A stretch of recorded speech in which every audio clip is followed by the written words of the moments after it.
அனைவருக்கும் வணக்கம். Gold medals இந்திய கைட் வழங்கும் கற்க கசடர நிகழ்ச்சிக்கு தங்களை வரவேற்பதில் பெருமகிழ்ச்சி அடைகின்றேன். सबको सादर प्रणाम. गोल्ड मेडल्स हिंदी गाइड प्रस्तुति कर्क कसडर कार्यक्रम पर आपका हार्दिक स्वागत है और आप जो सहयोग बराबर दे रहे हैं उसके लिए मैं अत्यंत आभारी हूँ. और आज का शीर्षक है हिंदी साहित्य का संक्षिप्त इतिहास. इसके अंतर्गत आज रीतिकाल के बारे में कुछ बातें विचार विमर्श करने वाला हूँ. कल भक्ति काल के बारे में हमने विचार विमर्श किया था. आज रीतिकाल के बारे में हम विचार विमर्श करने वाले हैं. रीतिकाल का वो काल वो समय सन 1700 से 1900 तक माना जाता है. 1700 से 1900 तक माना जाता है. 2000 साल 200 साल का समय है. 200 साल की अवधि है. इस 200 साल की अवधि में भारत का इतिहास जो बताता है कि वो ज़माना ऐसा ज़माना था जब मुग़ल सम्राट और मुग़ल बादशाह, मुग़ल राजागण और अन्य राजागण का प्रवेश उत्तर भारत में हो चुका था और उनकी विलासप्रियता के कारण अनेक राजाओं का राज्य छिन गया था और वे दूसरों के गुलाम बन गए थे. और इसका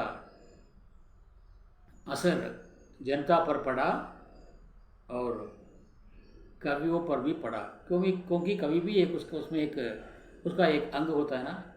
इसलिए राजाओं की विलासिता का प्रभाव असर कवियों पर पड़ा. इसीलिए कविगण भी विलासितापूर्ण रचनाएं करने में लग गए, क्योंकि उस समय राजा और प्रजा दोनों विलासिता में डूबे हुए थे. जो जितनी मेहनत करके हमारे महानुभावों ने तुलसीदास, सूरदास जैसे कबीरदास जैसे महानुभावों ने भक्ति की स्थापना की थी, वो भक्ति रस धीरे धीरे क्षीण होने लगा, कम होने लगा और विलासिता का साम्राज्य छा गया. और हर कहीं विलासिता, राजा से लेकर रंक तक विलासिता में डूबे हुए थे. खानपान, रासलीला, मधुपान, मद्यपान और अन्य विलासिता की चीज़ों का सेवन और उपयोग, इन सब के कारण समाज एक तरफ से पतन की ओर जा रहा था और पतन की ओर जाने वाला था. इसका असर कवियों पर पड़ा, क्योंकि मैंने पहले ही कहा है कि कविगण சேர்ந்தே இருப்பது வறுமையும் புலமையும், ये तो तमिल का एक प्रॉवर्ब है. उसी प्रकार कविगण जो स्वाभाविक वृत्ति से वास्तविक रूप से गरीब थे, वे लोगों की दया का पात्र बनके उनके द्वारा दिए गए चीज़ों का उपयोग करके, रुपये का उपयोग करके अपना जीवन यापन किया करते थे, क्योंकि उनका जीवन यापन करना इसी तरह से हो रहा था. और इसलिए उन लोगों की विलासिता के बारे में उस समय अनेक कवि किसी राजा के यहाँ राजाश्रित कवि थे. राजाश्रित कवि का मतलब है जैसे कि हम किसी कंपनी में काम करते हैं, नौकर बन के, मजदूर बन के काम करते हैं, तो उस कंपनी का मालिक जो है उनका कहना हमें मानना पड़ता है. इसी प्रकार जो राजाश्रित कवि थे वे अपने आश्रयदाताओं की इच्छा के अनुसार, उनकी मर्जी के अनुसार, उनकी कामना के अनुसार, उनकी तमन्ना के अनुसार अपनी साहित्य रचना करने पर मजबूर हो गए थे. उनमें जो प्रतिभा थी वो समाज सेवा के लिए ना होते हुए राजा की सेवा के लिए, राजा की प्रशंसा के लिए, राजा की तारीफ करने के लिए, राजा की जो मानसिक अभिलाषाएं हैं उनकी पूर्ति के लिए और उनके रानियों की सुंदरता के वर्णन के लिए इस प्रकार जो कुछ नहीं करना चाहिए था उसे करने पर मजबूर हो गए उस काल के कवि। जैसे कि भक्ति काल में इतना महान था उनका उद्देश्य है, लेकिन रीतिकाल में उतना पतन की ओर चला गया रीतिकाल में, क्योंकि यथा राजा तथा प्रजा। इसलिए जैसा राजा होता है वैसे ही उसकी प्रजा भी होती है, और कभी भी उन प्रजाओं में एक है ना, तो इनसे वे वंचित ना रह सके और अपने आश्रयदाता राजाओं की तारीफ में, प्रशंसा में वे लग गए। इसलिए भक्ति काल जो अत्यंत श्रेष्ठ था, वो मैंने कल कहा था, भक्ति काल हिंदी साहित्य का स्वर्ण युग है। वो स्वर्ण युग अब उल्टा हो गया। भक्ति के नाम पर कृष्ण, राधा और कृष्ण के नाम पर जो भी रचनाएं पहले हुई थी अब ठीक उल्टा हो गई। कवि काव्य रचना करता है वो राजा के बारे में, रानी के बारे में, राजा की प्रेयसी के बारे में, राजा की चौथी, पांचवी, छठी शादी के बारे में और रानियों के बारे में, उसकी सुंदरता के बारे में नैसर्गिक वर्णन आदि का उपयोग साहित्य में किया करता है। ये ठीक उल्टा है जो भक्ति काल में थी। भक्ति काल में कृष्ण और राधा, वास्तव में कृष्ण और राधा थे, लेकिन रीति काल में कृष्ण और राधा साहित्य में रचा गया है, लेकिन वास्तव में वो नाम सिर्फ नाम है, लेकिन उसके सहायक नायक और नायिका राजा और रानी ही होते हैं। ये अलौकिक प्रेम वासना लौकिक प्रेम वासना में बदल गई है। इसलिए ये काल श्रृंगार काल कहा जाता है। इसलिए आचार्य रामकृष्ण शुक्ल जी ने इस काल का नामकरण दिया रीति काल। रीति का मतलब है रति, रति का मतलब है श्रृंगार और रोमांस। इसलिए इस काल का नाम भी रीति काल पड़ा। जो कुछ बातें श्रेष्ठ बातें थीं भक्ति काल में, उसी न के नाम पर अब सब उल्टा हो गया। तमिल के कवि सम्राट कண்ணதாசன் कहते हैं, பத்தினிகள் பேரை சொல்லி பரத்துறை வளர்த்து விடும் பாவிகள் பூமி கற்பை பாருங்கள் சாமி என்று பாடினார். அவள் பெயரோ அருந்ததி 60 ரூபா, இவள் பெயரோ அகலிகை 20 ரூபா. பத்தினிகள் பேரை வைத்து மரத்துறை வளர்த்து விடும் பாவிகள் பூமி கற்பை பாருங்கள் சாமி, கற்பாம் மானமாம் கண்ணகியாம் சீதையாம், கிடைத்தொழில் விற்குதாடா ஐயோ பாவம், काश இருந்தால் வாங்கலாம் ஐயோ पावम। इस प्रकार वहाँ पर उस समय की स्थिति का वर्णन तमिल कवि कண்ணதாசன் करते हैं। लेकिन वो जो कண்ணதாசன் ने समाज की दुर्दशा के बारे में बताया, महिलाओं की दुर्गति के बारे में बताया, महिलाओं की दुरावस्था के बारे में बताया, और महिला में समाज का, नारी का कौन सा स्थान है उसके बारे में बताया था। लेकिन वही वहाँ पर रीति काल में हुआ। यहाँ पर इसकी दोनों की तुलना करने का मौका हमें आ गया है। लेकिन वही जो भक्ति काल में प्रचलित थी, वही भक्ति आज श्रृंगार काल में, लेकिन भक्ति के नाम पर वासनापूर्ण रचनाएँ होने लगी।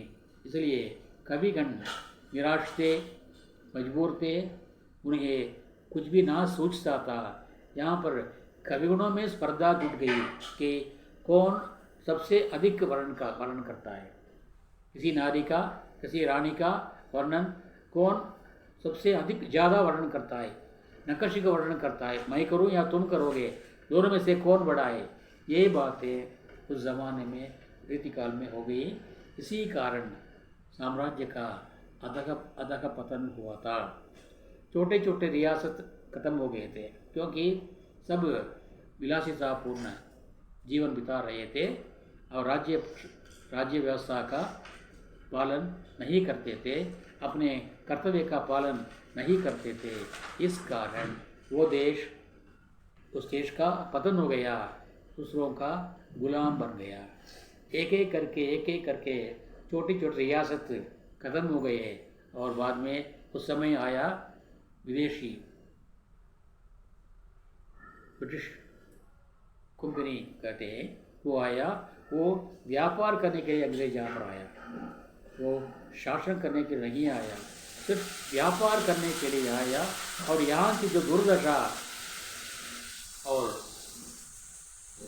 तीन अवस्था इनका उसने फ़ायदा उठाया और बाद में वो खुद मालिक मुख्तार बन के बैठ गया। इस प्रकार देशों का आगमन इसलिए हुआ, हमारे लिए हुआ। वो भारत को पकड़ने के लिए नहीं आया, भारत पर आक्रमण करने के लिए नहीं आया, भारत पर शासन करने के लिए वो नहीं आया। वो आया था सिर्फ व्यापारी बनकर व्यापार करने के लिए आया। लेकिन हमने क्या किया, अपनी मूर्खता के कारण, अपनी अज्ञानता के कारण, अपने विषय वासना के कारण अपने राज्य को, अपने राष्ट्र को देशों के हाथ में सौंप दिया। इसका कारण वो नहीं, हम हैं। ये काल रीतिकाल में ही हुआ, रीतिकाल में संपन्न हुआ, रीतिकाल में ही देशों का आक्रमण हुआ, अंग्रेजों का आगमन हुआ और देश पूरी तरह से पारतंत्रता के चंगुल में फंस गया। इसका कारण क्या है? हम ही हैं। हमारे राज्यों की, राष्ट्रों की, राजाओं की बुरी वासनाएं हैं, बुरी बातें हैं। ये सभी, इन सभी का प्रभाव साहित्य पर पड़ा और साहित्य भी वो जितना श्रेष्ठ था भक्ति काल में, अब उतना अश्रेष्ठ बन गया। आप चाहे समझते होंगे, श्रेष्ठ जहाँ नहीं हो वो अश्रेष्ठ है, वो श्रेष्ठ बन गया, अश्लील बन गया था। ये तो मैं हद से ज़्यादा उसका वर्णन कर रहा हूँ। अश्लील बातें लिखने में सभी कविगण निपुण हो गए क्योंकि वे मजबूर थे। वे क्या करेंगे?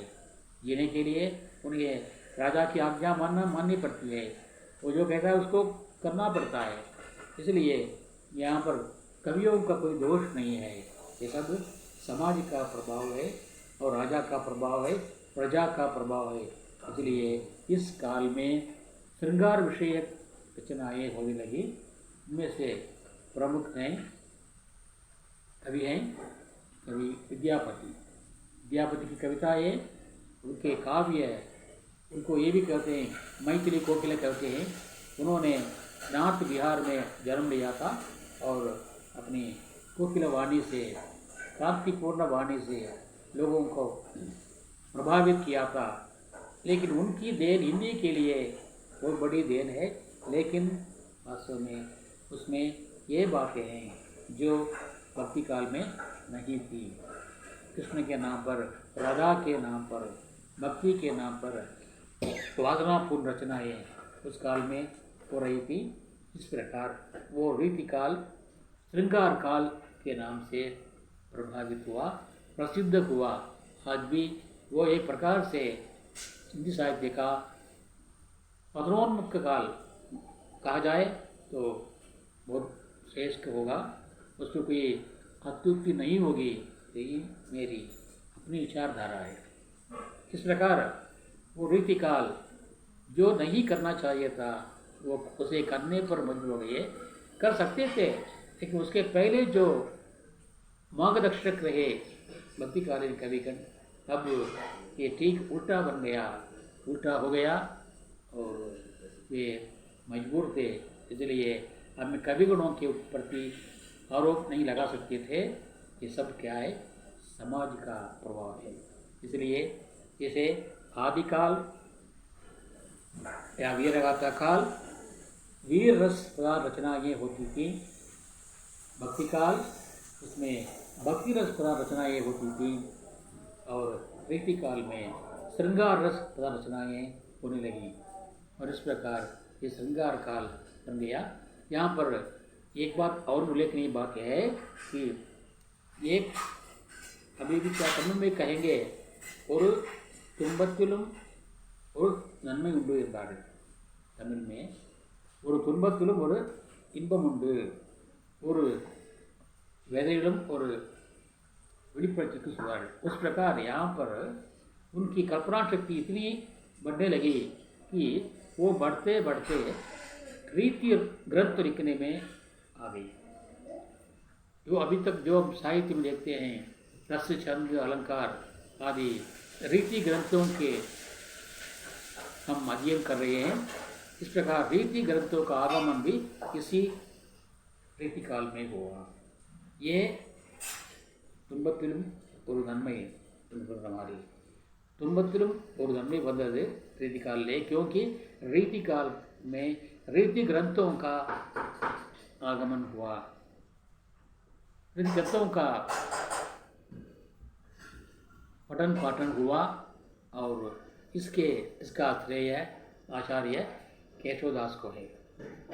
आचार्य केशवदास जो रीतिकालीन कवि थे, फिर भी उन्होंने अपने इस रीति ग्रंथों के कारण आनंद रामायण उनकी रचना है, इनके कारण रीतिकाल की जो त्रुटियाँ थीं, जो कमियाँ थीं, उनको समन्वित करने में, बैलेंस करने में उनका बहुत बड़ा हाथ है। इसलिए आचार्य केशवदास प्रशंसनीय हैं, क्योंकि उन्होंने इस गिरती हुई साहित्यिक दशा को ऊपर उठाया, उसको समन्वय भावना के रूप में लाया और अपने साहित्य को, हिंदी साहित्य को बचाया।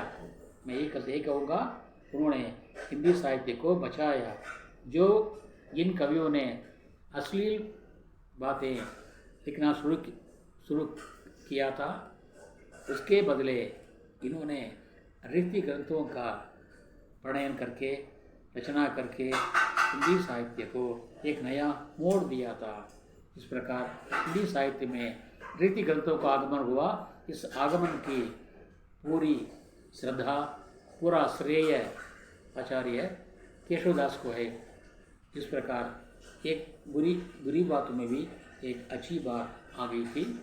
ये हमारे हिंदी साहित्य के लिए एक विशेष योगदान है, विशेष क्या है, तारीफ़े लायक बात है। ये तारीफ़े लायक बात के लिए इसका श्रेय आचार्य केशवदास को मिलता है।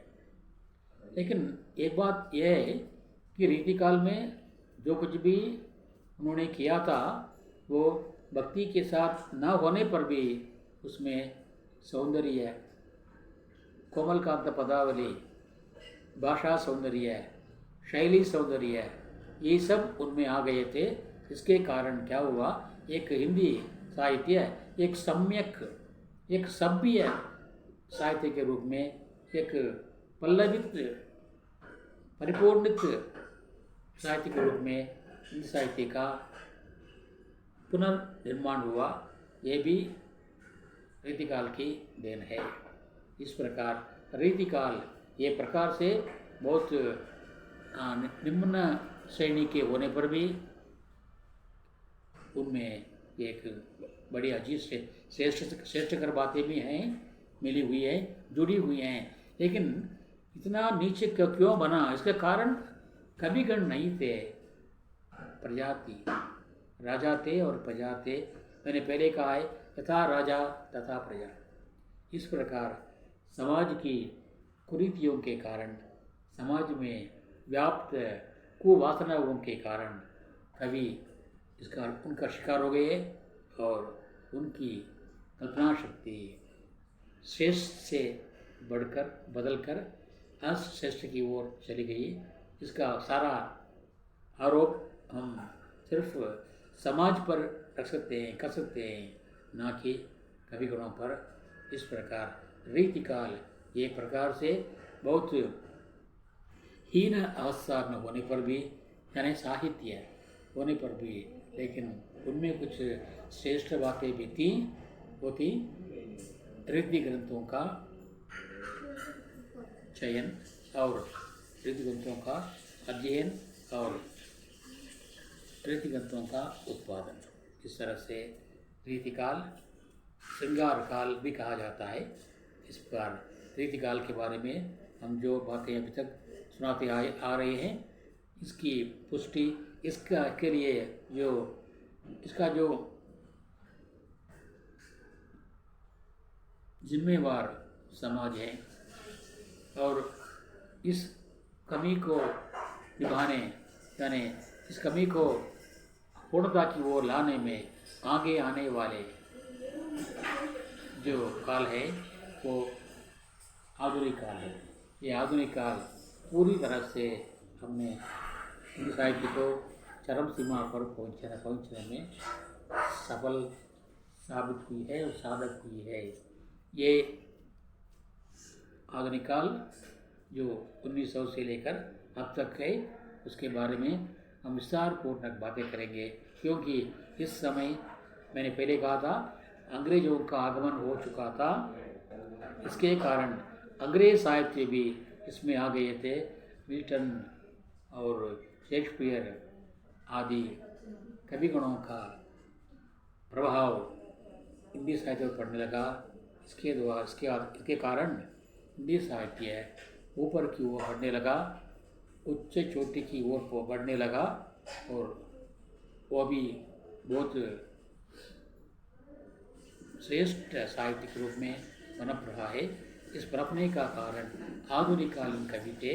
इस आधुनिक कालीन कवि के बारे में, उसकी विशेषताओं के बारे में, उसकी पृष्ठभूमि और जनता विचारधाराओं के बारे में हम अगले एपिसोड में विचार करेंगे। इसलिए कल के लिए मैं आधुनिक काल को छोड़ते हुए मैं आपसे इतना कहते हुए मैं विदा लेना चाहता हूँ।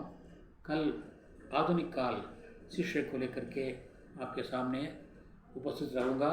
तब तक के लिए आपकी अनुमति से मैं विदा लेना चाहता हूँ और आपका सेवक हूँ मैं आर सुंदरराजन। धन्यवाद। जय हिंद।